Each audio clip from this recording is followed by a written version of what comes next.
Hello friends and enemies, welcome back to Happy For Now. Today's a fun one. We're gonna react to the 5-star predictions I did like in January 2021, I think. The video is over a year old.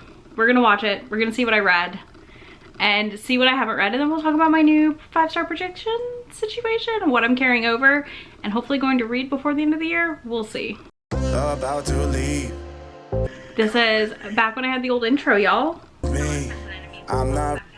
And the old house. First of all, we have Emerald Blaze by Ilona Andrews. This is book 2. So I did read Emerald Blaze. It took me until this year to read it for the Ilona Andrews read along. It was 5 stars. I did love it. So not bad pass. Catch a Queen by Alyssa Cole, which just came out in December. And How to Catch a Queen, I actually have read. And I liked it, but I did not give it 5 stars. I do think it just wasn't as strong as her other books in this series. So there's that.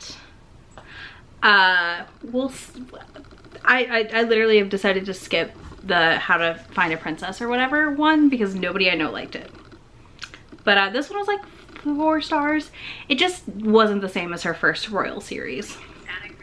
Next we have Forbidden Desire by Robin Levitt, which I keep putting off because like I loved the Planet series that she did, these books like that this is part of. This is okay, Forbidden Desire by Robin Levitt. I did read this and I give it 4 stars. It was not a 5-star read. It lacked a little bit of plot for me, and I am a little surprised at not loving it more, but it still wasn't terrible.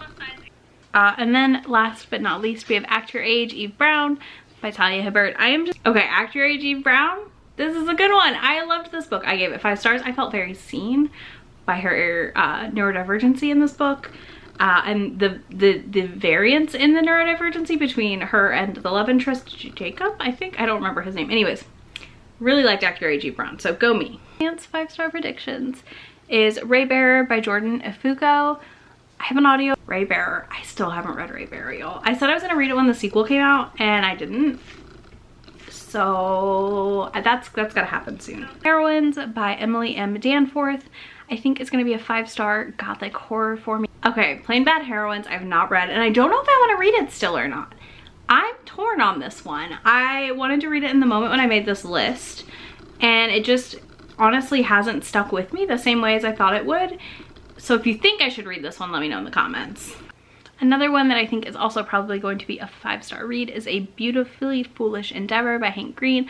I love A Beautifully Foolish. I keep forgetting I want to read this, and I own the audio and I keep not picking up, but I loved the first book. I do still think this would be a 5-star read, and I would like to get to it sooner than later.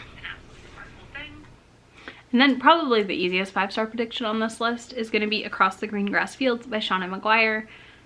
Yeah, so that was a 5-star as well, and I did really like this one. I think it's a solid continuation in this series, and okay, you know what, I'm not mad at myself right now. I'm pretty okay on that because our final numbers on what I have and haven't read are, so I read all 4 of my romance ones, and I only read 1 of my non-romance ones. So I think that's not terrible, and I'm not too mad about that, like honestly, at the end of the day. So let's talk about my couple of 5-star predictions for 2022/early 2023. As soon as I read all of these, I will come back and talk to you, or in a year or so I'll react to this and be like, you didn't read any of these again, because who knows with my brain. But I would like to get to all of these, so I am planning to carry on for my non-romance titles, Raybearer. I would still like to read Raybearer, and I'm planning to hopefully get to it soon. It will just be in a weekly vlog, I'm sure, but we'll see. I also, for non-romance, want to read Amari and the Great Game by B.B. Alston. I loved Amari and the Night Brothers, so I know I'm gonna love the Great Game. I'm just waiting on my library hold to come in, but I'm pretty sure this also will be a 5-star. I will be very surprised if it's not. We also have The Sunbearer Trials by Aiden Thomas that I would like to read. I love Cemetery Boys. I'm very excited for this one. Again, same thing, I'm waiting on that library hold to come through for me so I can listen to this one. And I do definitely think it will be a 5-star. It sounds right up my alley as far as the like game elements to it, like trial games, you know.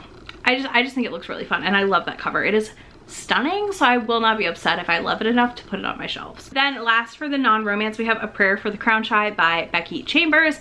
I loved the first book about the tea monk and the robot, and I'm actually going to re-listen to that and then listen to the new one. But I'm really excited. I think I'm gonna love this. These are very like lyrical books that are kind of introspective and philosophical in a weird way that I really connected with and enjoyed. They're very just calm books also.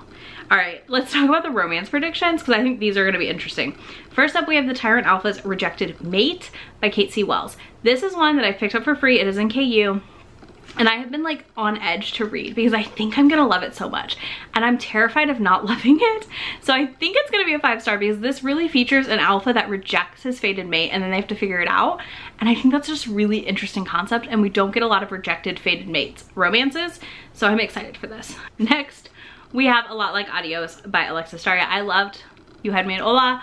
I love Take the Lead. I think that's what it's called. Oh my goodness.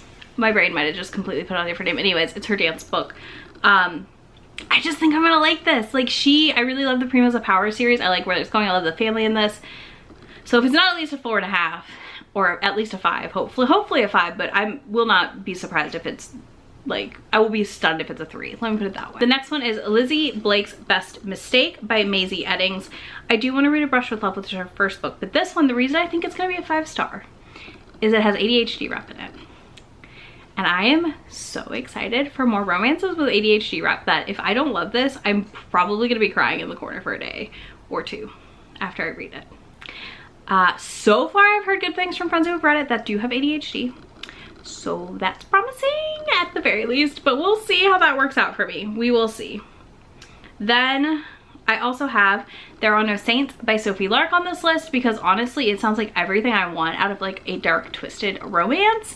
And I just need to dive in. I'm just hesitant because again, I'm so afraid I'm gonna not like it when I wanna love it that I'm like hesitating to dive into this book. But I have a feeling that'll be read sooner than later.